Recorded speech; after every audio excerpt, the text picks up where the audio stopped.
शहजादे ने कहा नहीं नहीं, ये फूल मेरा है, मेरी निगाह पहले पड़ी है, मैंने इस पर हाथ लगाया, ये मेरा मालिकाना है, इस पर मेरा हक है।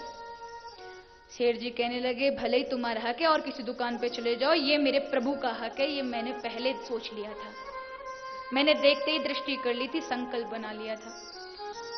अब माली सोचे वाह वाह बढ़िया, अब तो पैसा बनेंगे। कहा उस शहजादे ने 5 रुपए, उस जमाने का महाराज 400-500 वर्ष पूर्व की बात, कि कहा 5 रुपया दूंगा। सेठ जी ने कहा 10 रुपया। बात आ गई 50 रुपया पर। सेठ जी तपाक से बोल पड़े 100 रुपया पर, ये फूल मेरा। और उस समय के जमाने का 100 रुपया लाखों के ऊपर होता था। शहजादा बोला नहीं नहीं 500 रुपए दूंगा, ये फूल मेरा। सेठ जी ने कहा भैया 700 सोने की मुद्राएं दूंगा, ये फूल मेरा होना चाहिए। शहजादे ने सोचा 700 रुपया खर्च करके या फूल ले जाऊंगा, इस फूल को ले जाऊंगा 700 रुपए खर्च करके, इससे तो अच्छा बहुत सारी प्रेमिका आ जाएंगी, इतने पैसा में तो छोड़ दिया वही की वही और चला गया। सेठ जी को 700 रुपए चुकाने थे और उस समय उन्होंने अपनी पूरी जमींदारी जो थी उनका, वो सब बेच करके, लेकिन पुष्प श्रीनाथ जी के चरणों में चढ़ाने के लिए आए। पंडित जी ने जैसे श्रीनाथ जी के हाथ में वो फूल दिया कि प्रभु का मुकुट गिर पड़ा। पंडित जी कहने लगे अरे तुम्हारा फूल अशुद्ध है, प्रभु ने अर्पण नहीं किया, प्रभु ने का मस्तक झुक गया, उनका मुकुट गिर गया। आकाशवाणी हुई पंडित जी, प्रभु ही बोले, आकाशवाणी हुई पंडित जी, मुकुट इनकी अशुद्धिपन से नहीं बल्कि इनकी विशुद्ध मन के कारण में झुक गया। इनके जो फूल का बोझ इतना भारी है कि मैं लाख जन्म लेने के बाद भी इनका मोल चुकाऊं तो भी नहीं चुका सकता। इन्होंने अपना आगे पीछे कुछ नहीं देखा और मेरे लिए समर्पित कर दिया। यही तो प्रेम प्रभु देखते हैं, वो आपके पैसे को नहीं देखते। प्रभु से लिए हुए को आप क्या, लोग कहते भगवान पूजा के भूखे हैं कि हम पूजा करें तभी भगवान। अरे महाराज आप क्या भगवान की पूजा करेंगे, भगवान आपकी रात दिन पूजा कर रहे हैं। बताओ, सुबह सूर्य आपको दीपक दिखाता है, आरती उतारता है, चंद्रमा रात को आपको आरती उतारता है, हवा चल रही है, सुगंध, ये क्या है, धूपबत्ती है, फल फूल अन्न आदि क्या है, प्रसाद है जो आप चढ़ा रहे हैं, वो आपको मिल रहा है, आप क्या उनको देंगे? जल आदि आप क्या देंगे? वो खुद आपको पोषित कर रहे हैं, पालन कर रहे हैं। ये तो हम जब पूजा आदि वंदना करते उसका भाव ये कि जो परमात्मा ने दिया है वो आपकी कृपा से। प्रभु आप भी अरोगी, आप ही की कृपा है। पूजा का मतलब ये होता है। पूजा तो परमात्मा आप करें ना करें तो भी आपकी हो रही है, रात दिन परमात्मा के द्वारा हो रही है। तो कहने का तात्पर्य यही है कि भगवान भाव देखते हैं आपके। कितने लोग हैं महाराज गोवर्धन जी में जाके, बिहारी जी पे जाके 56 भोग लगवाते हैं, लेकिन भाव नहीं होता।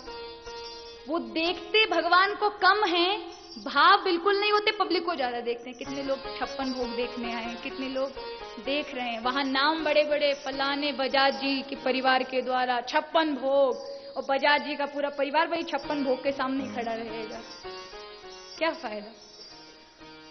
ऐसे भाव भोग रोकते हैं प्रभु। भावना होनी चाहिए। आपके पास कुछ भी नहीं है, जिस समय अगर आपका मन भी है वह भी किसी से कम नहीं। अगर आप मन भी अर्पित कर देते हैं, आपने सब कुछ अर्पण कर दिया। इसलिए हमारी आरती की पंक्ति में भी कहा गया, तेरा तुझको अर्पण क्या लागे मेरा। लेकिन ये अगर दिल से बोल दिया करें तो और भी अच्छी बात है। पर मैं तो यही प्रार्थना करूंगी, प्रभु आपके जीवन में भक्ति महारानी की कृपा हो, आप भी भगवान के लाडले बने, भगवान आपको प्रिय लगने लगे।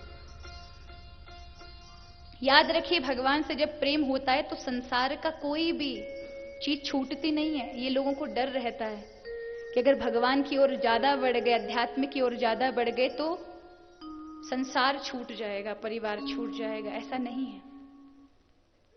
भगवान से अगर प्रेम हो जाता है तो संसार यथावत बना रहता है, परिवार यथावत बना रहता है। लेकिन उस परिवार की सच्चाई आपको पता चल जाती है, वो रिश्ते नाते पता चल जाते हैं, तब आपका प्रेम परमात्मा से हो जाता है।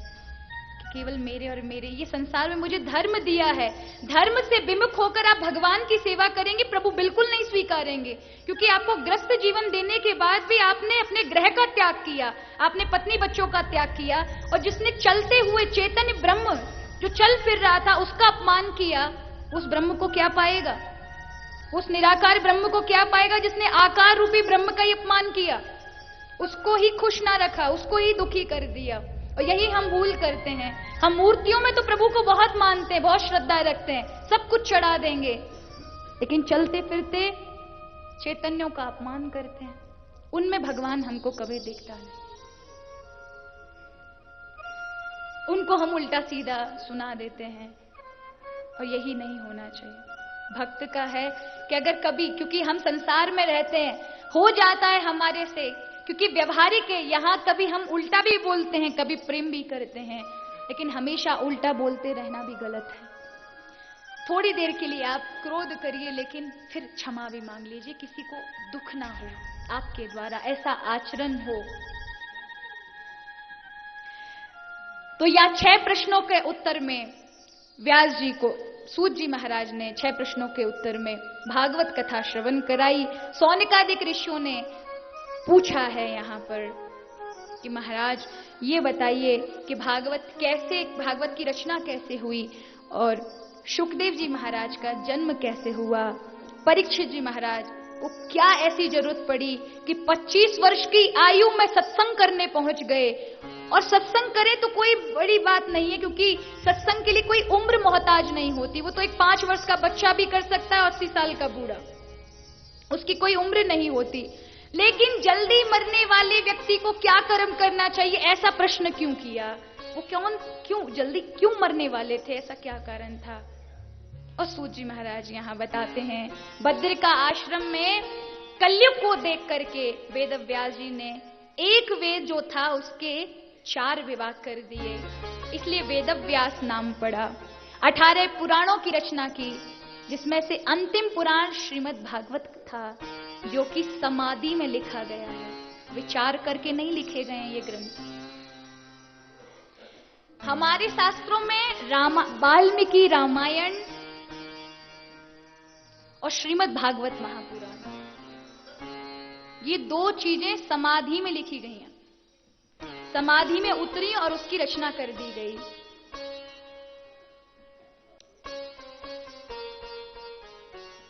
सबसे अंतिम ग्रंथ है श्रीमद् भागवत कथा। जब व्यास जी को संतुष्टि नहीं हुई, तब व्यास जी अत्यधिक दुखी थे, कलयुग आने वाला है, लोग तपस्या नहीं करेंगे, मैंने इतने पुराण तपस्याओं पर बना दिए, इतने योग पर बना दिए, अनेक साधन बना दिए, लेकिन कलयुग के लोग तो बड़े आलसी होंगे, उनके पास समय नहीं होगा। और यही बात है, आजकल हम कहते हैं हमारे पास इतना व्यापार है, महाराज समय नहीं मिलता, क्या करें, कैसे निकाले भगवान के लिए समय?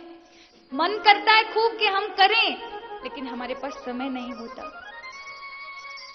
तो इतना कम समय में भगवत प्राप्ति हो, ऐसा कौन सा ग्रंथ लिखूं? अभी शांति नहीं थी व्यास जी को। तब नारद जी के द्वारा, क्योंकि ये नारायण भगवान की वाणी थी जो ब्रह्मा जी को सुनाई गई थी, ब्रह्मा जी ने नारद जी को और नारद जी ने व्यास जी को सुनाई और कहा तुम इस पर पुराण लिखो, प्रभु का शास्त्र लिखो, जो भगवान से सीधे मिलाने का कार्य करता हो, प्रभु से जोड़ने का काम करता हो। व्यास जी ने इसकी रचना की। 12 स्कंद, 335 अध्याय, 18,000 श्लोकों से ये पूर्ण है ग्रंथ। इसमें 18,000 श्लोक हैं, 12 स्कंद हैं, और ये 12 स्कंद भगवान का शरीर है।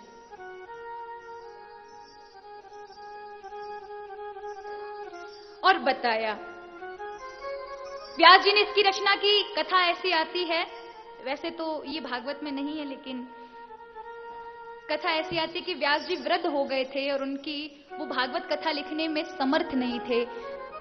तब गणेश जी भगवान का आवाहन किया।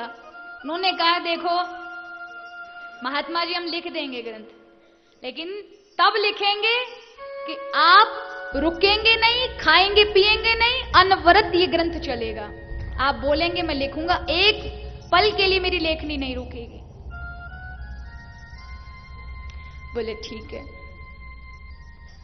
और महाराज ऐसा ही हुआ। लेकिन कभी कभी एक बात का व्यास जी ने कह दिया, भैया ठीक है, लेकिन जो मैं बोलूं उसका पूर्णतया अर्थ तुम्हें देना पड़ेगा, जो पूरा वैदिक सनातनीय हो, उसमें कहीं भी त्रुटि नहीं होनी चाहिए। वेदव्यास जी बड़े होशियार थे। वो ऐसे श्लोक देते थे कि गणेश जी महाराज को चिंतन करते करते 2-2 घंटा लगता था, तब तक तो वो खाना पीना करके आराम करके फिर आ जाते थे। और इस तरह से जब हो रहा था, रचना हो रही थी, तब सरस्वती नदी बह रही थी, वहां पास में बह रही होंगी, आप देख कर आएंगे। तो वो बहुत तेज से बह रही थी, बड़े वेग से आवाज करती हुई। तो गणेश जी महाराज क्रोधित हो गए।